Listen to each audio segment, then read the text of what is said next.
Evangelho de Lucas, capítulo 15. Certo homem tinha 2 filhos. O mais moço deles disse ao pai: Pai, quero que o Senhor me dê parte dos bens que me cabe. E o pai repartiu os bens entre eles. Passados não muitos dias, o filho mais moço, ajuntando tudo que era seu, partiu para uma terra distante e lá desperdiçou todos os seus bens, vivendo de forma desenfreada. E depois de ter consumido tudo, sobreveio àquele país uma grande fome. E ele começou a passar necessidade. Então foi pedir trabalho a um dos cidadãos daquela terra, e este o mandou para os seus campos, a fim de cuidar dos porcos. Ali ele desejava alimentar-se das alfarrobas que os porcos comiam, mas ninguém lhe dava nada. Então, caindo em si, disse: Quantos trabalhadores de meu pai têm pão com fartura, e eu aqui estou morrendo de fome? Vou me arrumar, voltar para o meu pai e lhe dizer: Pai, pequei contra Deus e diante do Senhor. Já não sou digno de ser chamado de seu filho. Trate-me como um dos seus trabalhadores. E arrumando-se foi para o seu pai. Vinha ele ainda longe quando seu pai o avistou e, compadecido dele, correndo, o abraçou e beijou. E o filho lhe disse: Pai, pequei contra Deus e diante do Senhor. Já não sou digno de ser chamado seu filho. O pai, porém, disse aos servos: Tragam depressa a melhor roupa e vistam nele. Ponham um anel no dedo dele e sandália nos pés. Tragam e matem o bezerro gordo, vamos comer e festejar, porque este meu filho estava morto e reviveu, estava perdido e foi achado. E começaram a festejar.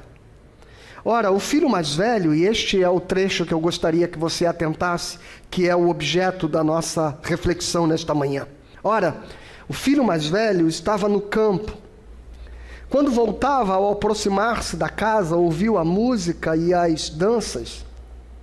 Chamou um dos empregados e perguntou o que era aquilo. E ele informou: o seu irmão voltou, e por tê-lo recuperado com saúde, o seu pai mandou matar o bezerro gordo.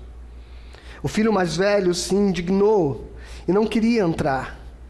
Saindo, porém, o pai procurava convencê-lo a entrar. Mas ele respondeu ao seu pai: Faz tantos anos que sirvo o Senhor e nunca transgredi um mandamento seu. Mas o Senhor nunca me deu um cabrito sequer para fazer uma festa com os meus amigos. Mas quando veio esse seu filho que sumiu com os bens do Senhor, gastando tudo com prostitutas, o Senhor mandou matar o bezerro gordo para ele. Então o pai respondeu: Meu filho, você está sempre comigo. Tudo o que eu tenho é seu. Mas era preciso festejar e alegrar-se, porque este seu irmão estava morto e reviveu, estava perdido e foi achado. Pai, fala conosco nesta manhã, no nome de Jesus. Ministra ao nosso coração a Tua palavra, na autoridade e no poder do Espírito Santo. É o que eu te peço, amém. Bom, irmãos, eu queria que você atentasse para algumas coisas nesse texto, antes de nós entrarmos detalhadamente nele. A primeira coisa é que o filho mais velho é alguém que está em casa. Ele não foi embora, ele não partiu, ele vive com o pai, ele trabalha na casa do pai, ele faz a obra do pai, vamos dizer assim. Mas há algumas coisas interessantes no gestual dele, que quando ele vê a festa, ele tenta entender o que é aquilo, e quando ele recebe a notícia que é porque o seu irmão voltou, ele se recusa a entrar na festa. Ele se recusa a entrar na festa. E o pai vai ao encontro dele. É muito interessante que, ao longo dessa exposição, o filho mais novo, aquele que foi embora e que é normalmente o objeto central deste desta parábola, né? Tanto que ela foi chamada de filho pródigo, o que eu já disse que discordo, é a parábola do pai amoroso e os seus 2 filhos. Aquele que foi embora, ao voltar para casa, o evangelista Lucas coloca nos lábios dele uma declaração. Ele começa falando com o pai da seguinte forma: Pai, já não sou digno de ser chamado seu filho. Então, veja que na consciência do filho que foi embora, existe mais percepção e sentimento de que ele é filho e de que aquele homem é o seu pai, do que na consciência do filho que não foi embora. Porque o filho que não foi embora não chama o pai de pai. Você não encontra o evangelista Lucas colocando nas primeiras palavras deste filho, ele já começa dizendo: faz tantos anos que sirvo o Senhor. Percebe que enquanto o pródigo chama o pai de pai, o outro chama o pai de Senhor. Isso é muito curioso. E a outra coisa que é curiosa no texto é que ele é incapaz de se referir ao seu irmão como seu irmão. Ele diz assim: este teu filho. Este teu filho.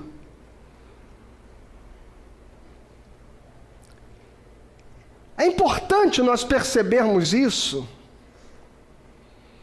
porque pode parecer inicialmente que a gente está diante de uma questão aqui.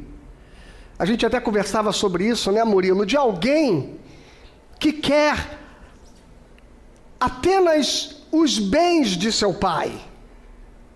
Mas não é exatamente isso. O que está em jogo aqui não é uma relação de interesse. Não é isso. É uma falta de consciência de pertencimento. O que ele busca não é necessariamente o bem.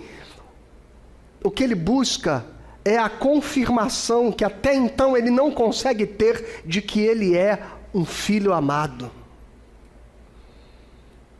O que falta a este moço é a consciência de que ele é filho. E Henry Nouwen vai destacar isso muito bem no seu livro. A consciência de que ele é filho. E ele não consegue chamar o pai de pai, e não consegue chamar o irmão de irmão, porque ele tenta estabelecer como critério para reconhecer-se como alguém que é amado o reconhecimento retributivo do pai. Eu me identifiquei, quando li este livro pela primeira vez, muito com este personagem da parábola. Porque ele é um exemplo perfeito da estrutura religiosa e de como a compreensão religiosa nos foi dada. E que moldou boa parte da nossa formação e do nosso relacionamento com Deus. Eu não sei se as coisas que eu vou dizer aqui, elas serão tão disruptivas para você como foram para mim. Porque quando eu li A Volta do Filho Pródigo do Nouwen, alguns anos atrás, eu estava saindo daquela estrutura religiosa onde eu cresci, legalista, retributiva, onde não se ouvia outra coisa senão este discurso do medo de Deus, do Deus que castiga. Aquela religião que desde que nós éramos pequenininhos nos ensinou a cantar, não a respeito do amor de Deus, mas do terror de Deus.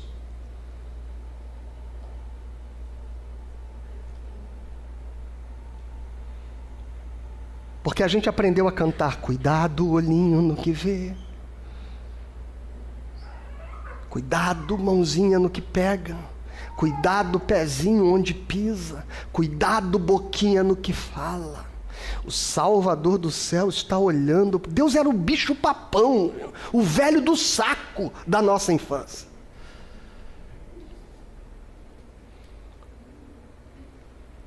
Foi essa estrutura religiosa que nos foi inculcada desde pequeno. Por isso que é tão difícil para a igreja evangélica, de um modo geral, quando a gente fala da graça e do amor de Deus. Porque quando você fala de graça e de amor de Deus, logo vem alguém dizer: a hipergraça, onde tudo pode, onde vale tudo, onde não há limites, onde Deus não é juízo, onde Deus não há ira, onde Deus não é vingança. Lucas capítulo 15 me apresenta um Deus que é perdão, amor e graça, sim.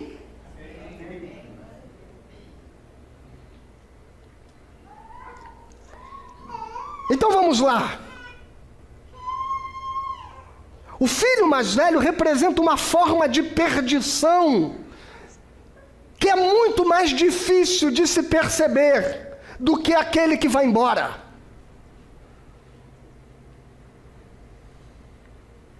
É mais fácil.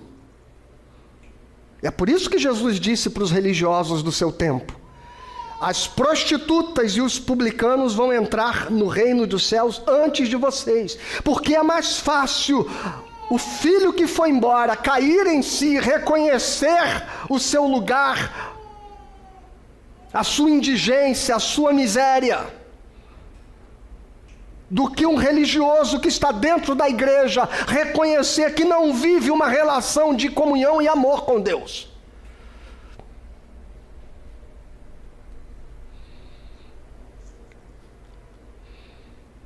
E eu vou falar 5 coisas aqui a respeito deste moço. Vamos lá. Primeira coisa que o texto revela, e eu vou falar sem seguir ordens aqui do texto. Ele não tem alegria em Deus. Ele vive uma obediência sem alegria. Ele cumpre as regras. Ele está sempre na casa do Pai.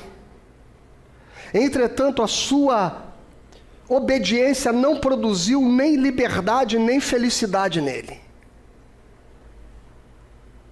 E esta é a cara do religioso. E esta é a cara da religião.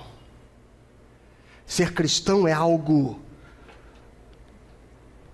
penoso. Nós construímos um cristianismo sobre bases estoicas.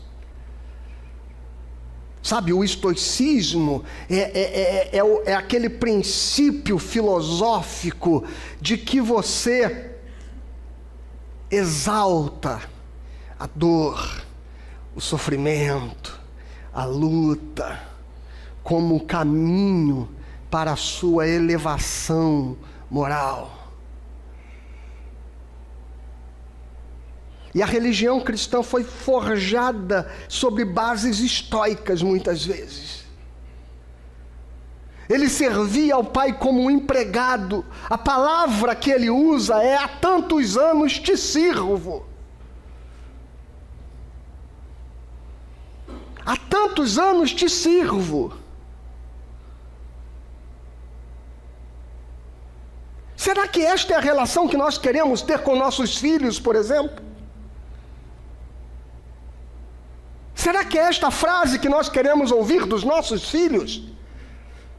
Pai, mãe, há tantos anos eu sirvo nesta casa. Há tantos anos eu lavo a louça, eu arrumo o meu quarto. Há tantos anos eu varro o quintal.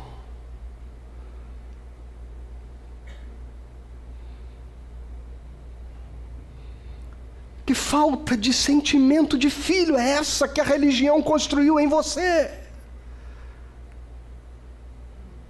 Ao ponto de ser desse jeito que você se aproxima de Deus. eu tenho orado tanto, Senhor. Ah, eu tenho me esforçado tanto, Senhor. Ah, eu abri mão de tanta coisa, Deus. Será que é isso? Será que é esse, melhor dizendo, o nosso argumento? Isso é uma escravidão disfarçada de fidelidade.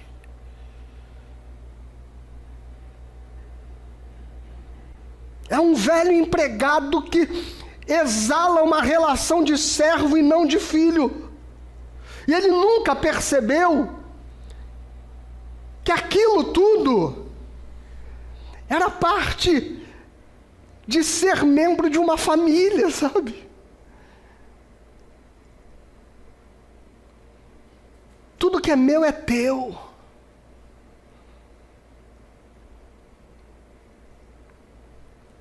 É isso que o pai responde para ele: tudo que é meu é teu, garoto. Que quem colocou na sua cabeça que é uma questão de que você vai ser retribuído pelo tanto que você se esforça, pelo tanto que você dá?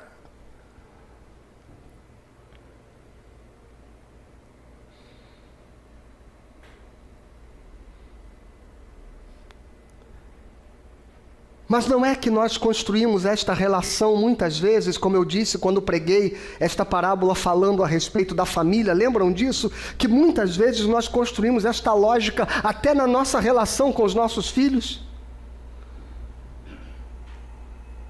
Se você se comportar, se você passar com boas notas,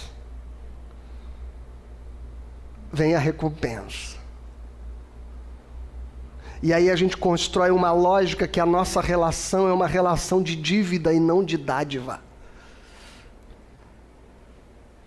E a religião construiu em nós uma relação com Deus baseada na dívida e não na dádiva.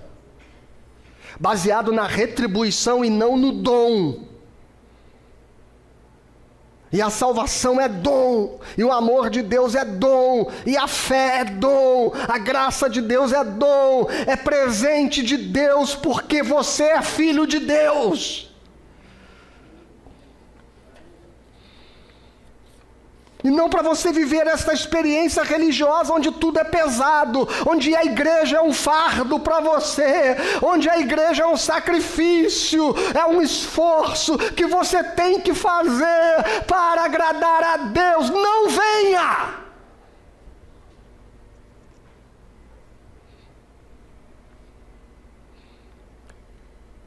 Se não é pelo sentimento de que esta é a casa do Pai, quando nós nos reunimos, estamos em família, celebrando o amor, ao torno da mesa, banqueteando-nos em torno da alegria de estarmos juntos. Para quê? Para depois você apresentar isso como argumento para Deus, que você vem à igreja todo domingo? É este o teu argumento? Segunda característica deste moço, que é consequência da primeira, que é a consequência da ideia retributiva de servir por obrigação, é o sentimento de injustiçamento.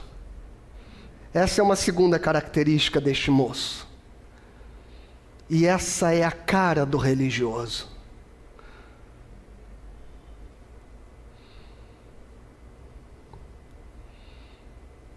Não foi exatamente isso que você sentiu quando alguma coisa deu muito errado, ou quando uma notícia muito ruim, ou quando uma perda muito grande veio sobre a sua vida e você olhou para Deus e falou assim: poxa, Deus,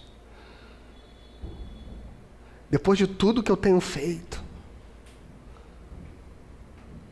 depois de eu ser um pastor que me dedico tanto, depois de eu me dedicar tanto à igreja, depois de eu me dedicar tanto ao ministério para o qual o Senhor me chamou, custava ter abençoado aqui?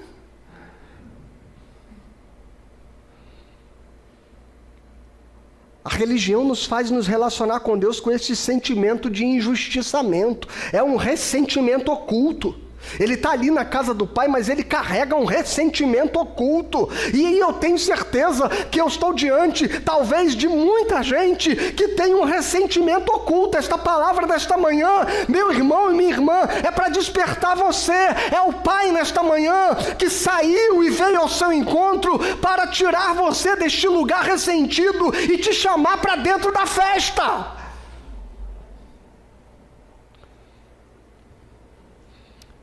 Um ressentimento que estava presente nele há muito tempo.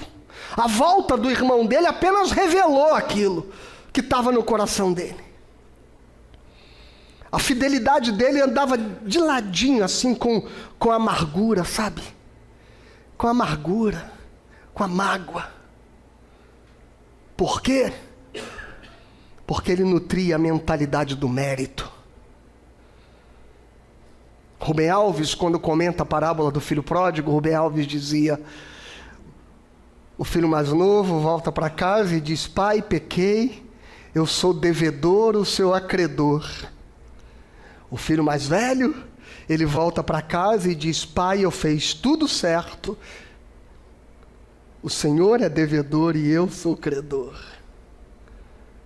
E Rubem Alves diz que o pai, olhando para os dois filhos, responde: filhos, eu não contabilizo débitos e eu não contabilizo créditos. E Rubem Alves sugere que esta parábola deveria se chamar a parábola de um pai que não sabe fazer contas.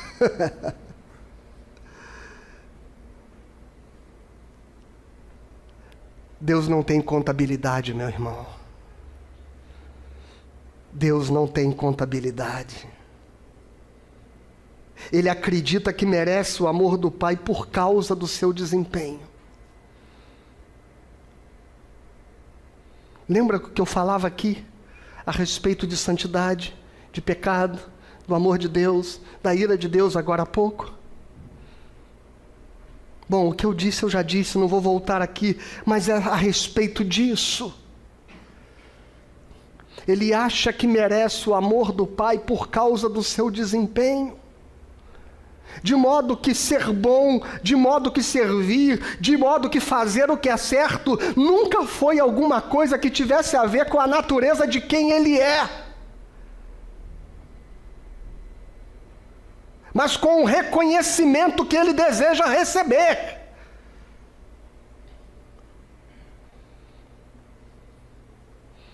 E quantas vezes na vida nós revelamos esse mesmo tipo de atitude?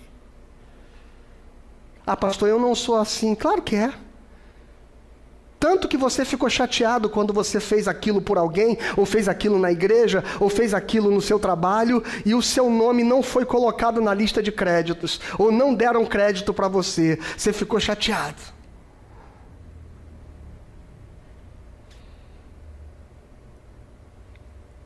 Porque na maioria das vezes, até a nossa bondade é movida por vaidade.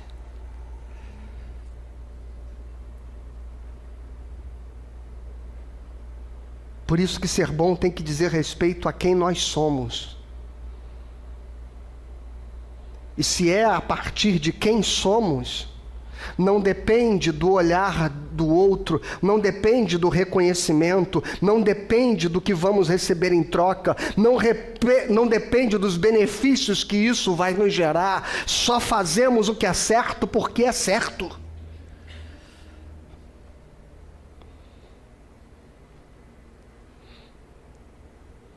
Mas o religioso, ele tem sempre um livrinho de contabilidade.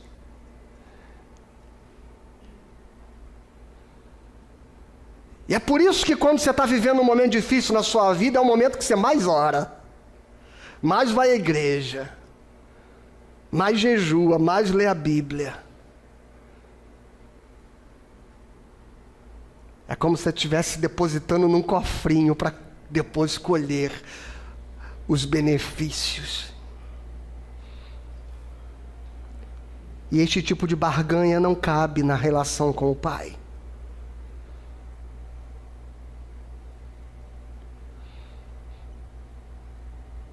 A outra coisa é que ele mede o seu valor pelas obras realizadas.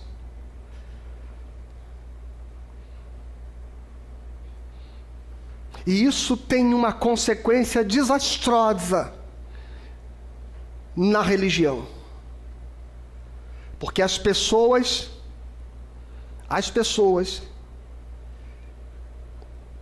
que de alguma forma não conseguem performar com a mesma excelência do outro, vão se sentindo menores, inadequadas.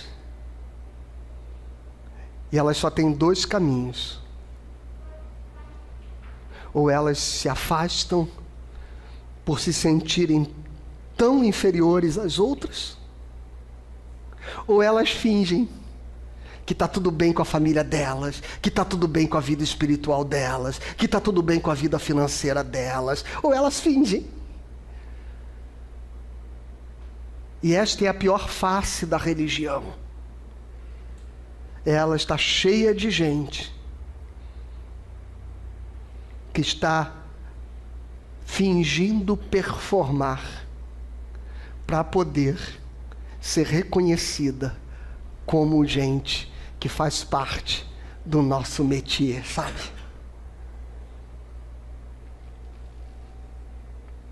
Sabe qual outro grande problema deste moço? Neste sentimento de injustiçamento, é porque ele tem uma atitude de autojustificação. E este é o grande problema da religião.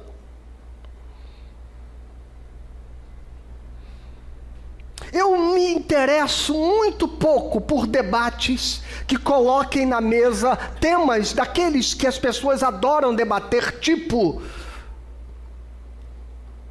calvinismo e arminianismo. Trocando em miúdos, né? Predestinação ou livre-arbítrio. Eu acho essa discussão absolutamente desnecessária. Mas eu tenho um problema com um tipo de arminianismo, com um tipo de pensamento baseado no livre-arbítrio que, na verdade, não tem a ver, tem muito pouco a ver com Jacob Armínio, mas tem muito mais a ver com Pelágio.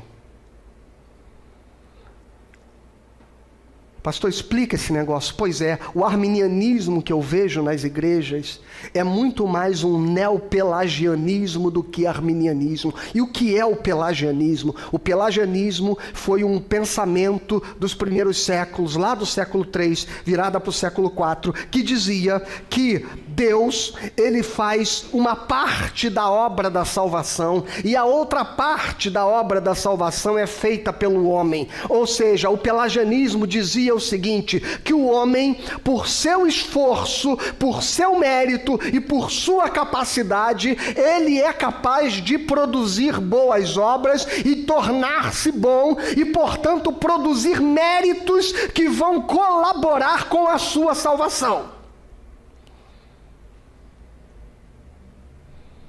Depois tu bota lá no Google, no ChatGPT, seja lá onde você quiser, e bota assim, Pelágio versus Agostinho. E você vai ver uma bela explicação sobre esse negócio todo.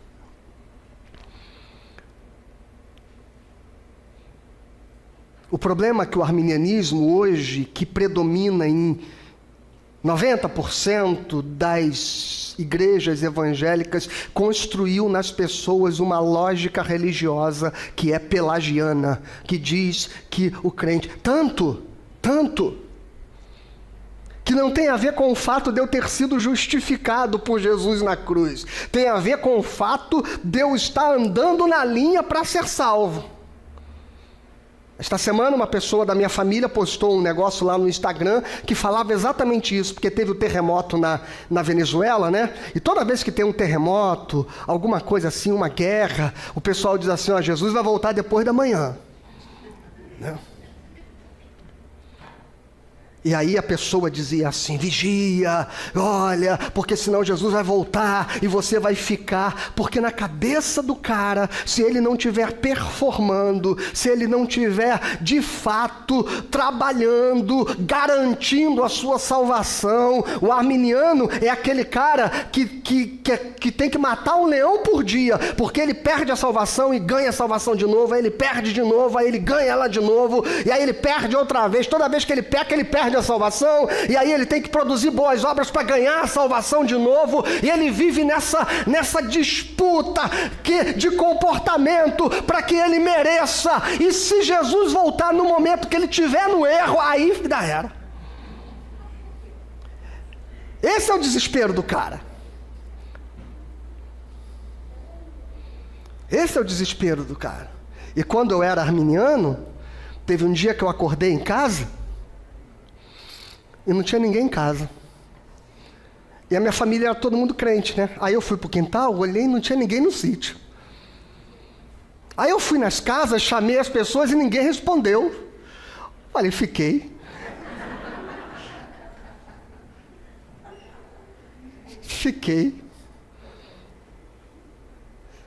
Deu um desespero aquele dia, deu um medinho assim.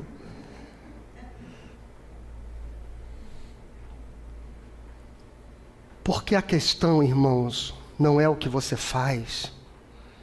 A questão é quem você é. E quando nós somos cheios do Espírito Santo, a Bíblia diz que o Espírito de Deus testifica com o nosso espírito que nós somos filhos de Deus. Sabe o que isso significa? Significa que aconteceu comigo e com você, que fomos salvos em Jesus, aquilo que aconteceu com Jesus lá no Rio Jordão. O Espírito desceu e uma voz lá do alto declarou assim: este é meu filho amado, em quem eu me comprazo. Aleluia! E quando o diabo vem no deserto logo depois, tentando pedir que Jesus produza provas, produza sinais de que ele é filho de Deus, Jesus não precisa sucumbir àquela tentação. Ele sabe quem é, ele sabe que não será filho e não é considerado filho por aquilo que faz, por aquilo que performa, pelo milagre que opera, pelos dons que manifesta. Ele sabe que é filho porque o Espírito, a voz do Pai declarou que este é meu filho amado, eu sou filho de Deus, eu pertenço ao meu Pai, e ninguém pode me tomar das suas mãos, e ninguém pode me afastar do seu amor. O problema do mundo religioso é que a identidade dele está construída sobre aquilo que ele faz, e não sobre quem ele é diante de Deus. Isso gera um problema.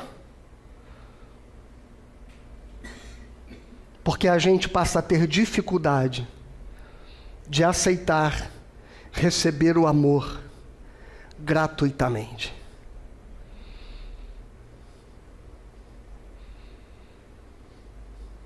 Eu vou jogar uma polêmica teológica aqui. Momento heresia. Alfonso Garcia Rubio, ele insinua o seguinte: a cruz, eu sei que isso é complicado diante da nossa teologia jurídica, como eu disse, que deriva lá de Santo Anselmo, mas vamos lá. A cruz foi o plano B de Deus, porque o plano A não funcionou. Momento heresia, tá, irmãos? Depois você deleta. Porque o plano A de Deus é simplesmente que você aceita que Ele te ama, e que Ele te perdoa, e que Ele te dá isso de graça. Mas a nossa consciência é tão perturbada de culpa, e de mérito, e de reciprocidade, que Deus fez que se tornasse necessário que o seu Filho morresse na cruz por nós, para nos convencer que todo preço e que todo juízo e que todo castigo já tinha sido cumprido, para que a nossa consciência se liberte da culpa e possa aceitar que Deus nos ama. E talvez seja isso que signifique Romanos capítulo 5, versículo 8. Na cruz, eu sei que a linguagem religiosa comum diz que na cruz Deus estava punindo nossos pecados em Jesus. Eu gosto de outra ideia que diz o seguinte, Romanos 5:8. Deus na cruz prova o seu amor para conosco, havendo Cristo morrido por nós, quando nós ainda éramos pecadores.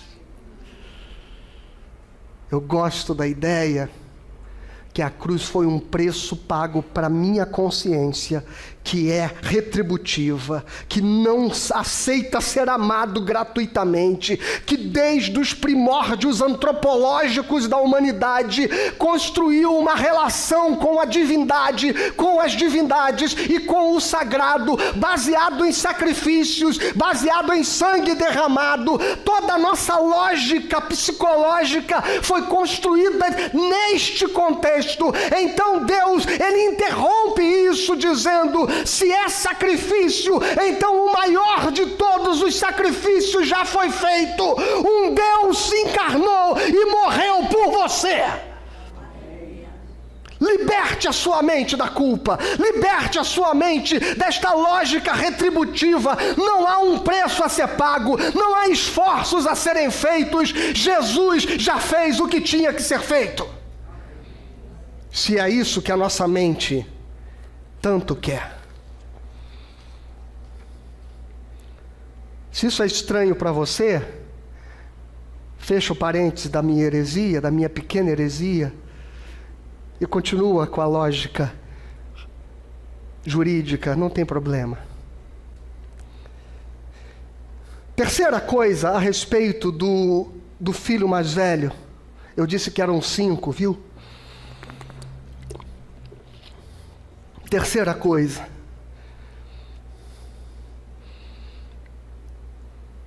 A maior evidência que eu estou diante de um cenário religioso que vive pela lógica retributiva da meritocracia deste moço, é porque uma das evidências desta lógica é o fato do evangélico, do religioso e do cristão julgar tanto o outro e ter tanta dificuldade com a ideia de que Deus possa amar e acolher um pecador, se ele não for tão justo, ou não fizer tanto esforço, ou tanto sacrifício quanto você faz.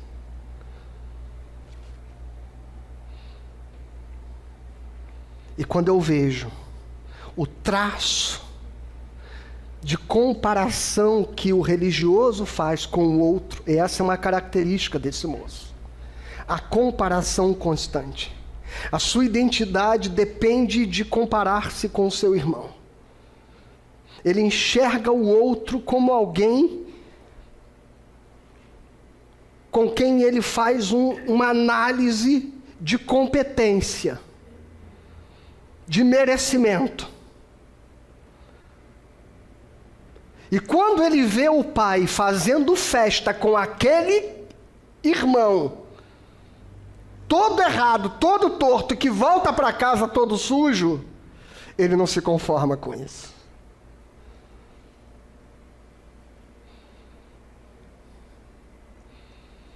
É por isso que é tão difícil você dizer às vezes para o religioso, cara, deixa o teu irmão ali. Se Deus vai salvá-lo na condição dele, dentro das limitações dele, isso é entre ele e Deus. Não, mas não aceito. Não aceito de jeito nenhum. Cadê a santidade? Não aceito. Não, se ele não sacrificar isso, Se ele não se privar, se ele não vai para o céu, não vai para o céu de jeito nenhum. Não aceita esse negócio. Certo autor, teólogo, disse que se Deus decidisse um dia extinguir o inferno, vou usar a metáfora do fogo aqui, tá? Eu já falei sobre isso no começo do culto. Se Deus decidisse apagar o inferno, quando chegasse no céu, ele teria que acender o inferno de novo, porque ia ter um monte de crente que ia chegar no céu e vai dizer assim: quem está aí? Fulano? Não vou entrar nesse céu não. Virou bagunça o céu? Virou bagunça? Quem está aí? Ué, mas ele era daquela religião. Não vou entrar não. Quem está ali? Ué, minha vizinha? Não, de jeito nenhum. Aquela mulher não. Como aquela mulher veio para o céu? Quem está lá? Não, de jeito nenhum, está escrito, não, Paulo, não pode, ele é homossexual, não vai entrar no céu, de jeito nenhum, me recuso. Aí esse teólogo diz assim: Deus ia ter que acender o inferno, de novo, só para abrigar essa gente que se recusaram a entrar no céu.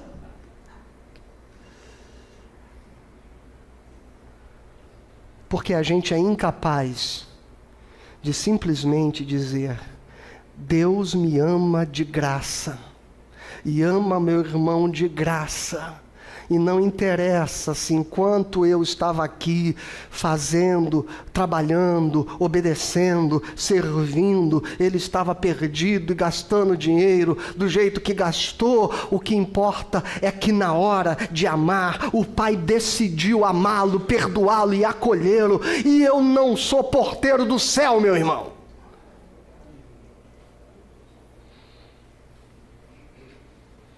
Deixa eu dizer isso para você. Deus não me contratou para o setor de RH do céu. Ele me contratou para o setor de publicidade.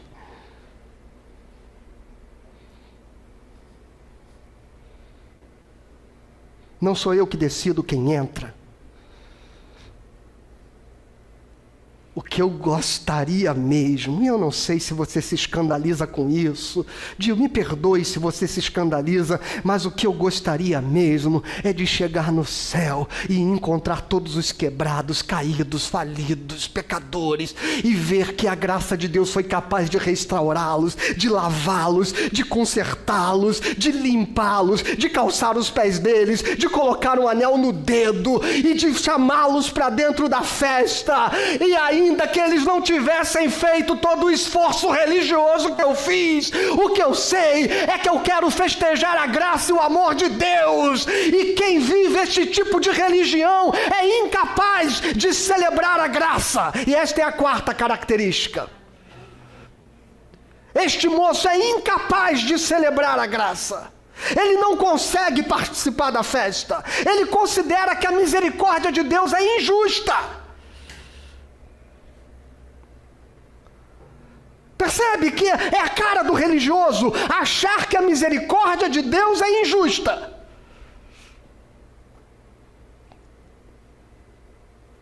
Porque eu estou me esforçando, pô. Aí não vai exigir do outro mesmo que está exigindo de mim. Isso me lembra aquela parábola de Jesus, quando ele fala que o Senhor de manhã chamou o trabalhador para a sua seara e combinou um salário com ele. E quando chegou 5 horas da tarde, faltando apenas 1 hora para o final do expediente, ele chamou outro trabalhador e no final pagou o mesmo salário. Aquele que começou de manhã falou assim: não, é injusto. É injusto? Por que eu vou receber o mesmo que o outro se eu me esforcei muito mais? Essa é a lógica da religião. Mas essa não é a lógica do Evangelho. O Evangelho não é meritocrático. O Evangelho é gracioso. E é por isso que ele está tão distante emocionalmente do Pai. E a quinta e última coisa, eu termino aqui. E essa é dura, viu? E essa é dura. Porque essa parábola termina sem nos responder uma coisa. Ele entrou na festa.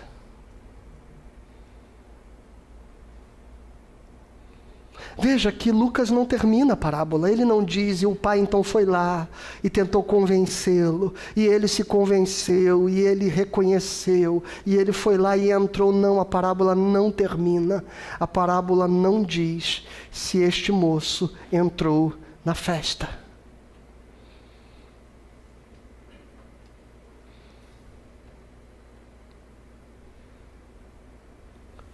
O pecador, o filho que foi embora, já está na festa.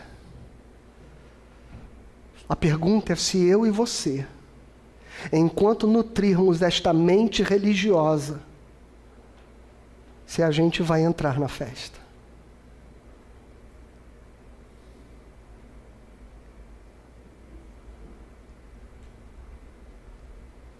Na parábola das bodas, Jesus diz que os cegos, coxos, mancos, aleijados, mendigos foram todos arrastados para dentro. E depois chegaram os ilustres nobres que figuram como os religiosos. E o Senhor diz: não, agora a festa está cheia. Não tem lugar para vocês aqui. Você vai entrar na festa? Porque eu sei que tem um monte de gente na sua cabeça que você acha que não merece entrar na festa. Mas quem não merece, entrou. E quem acha que merece, não entrou. Henry Nouwen diz que quando Lucas deixa isto em aberto, é para que você e eu respondamos esta pergunta. Se a gente vai aceitar a graça de Deus e vai entrar na festa, ou se a gente vai continuar achando que é por mérito e vamos ficar do lado de fora.